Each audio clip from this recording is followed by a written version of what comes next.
Depuis le 4 octobre, Catherine Deneuve est à l'affiche du film Bernadette, réalisé par Léa Doménac.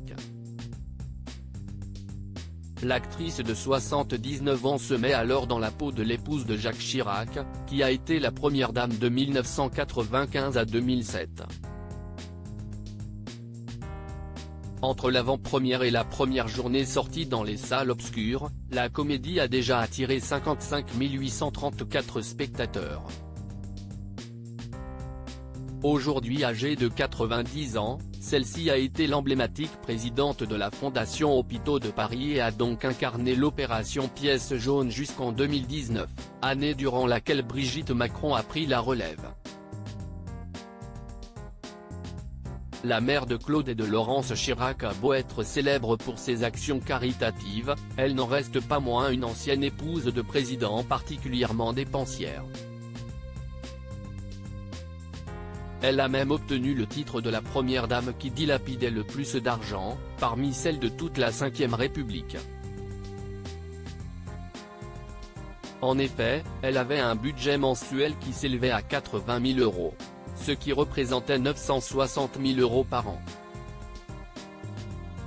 Comme le rapportaient nos confrères de France Info, l'ancien député socialiste René Dosière, spécialiste des dépenses de la présidence de la République, en disait plus. En 2013, sur les collaborateurs de Bernadette Chirac, elle avait 21 personnes affectées à son cabinet personnel.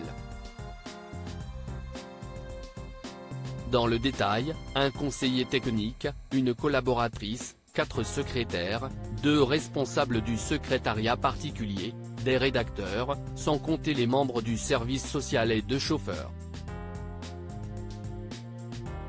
Supérieure à Bernadette Chirac, de son mariage à l'opération Pièce jaune, l'évolution de l'ancienne première dame et épouse de Jacques Chirac. Le coût annuel de plusieurs anciennes premières dames en guise de comparaison, Valérie Trierweiler, ex-compagne de François Hollande, avait droit à 236 904 € par an.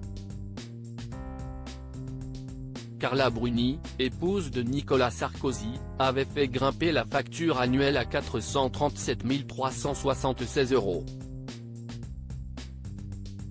Pour Brigitte Macron, il a été déclaré qu'elle avait dépensé 279 144 € en 2018 et 278 750 € en 2017.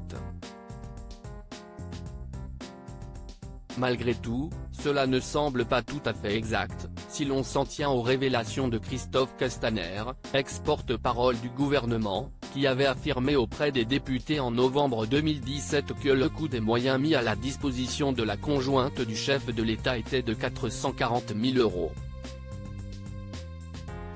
Article écrit avec la collaboration de 6 médias Crédit Photo, Giancarlo Gorassini Bestimage.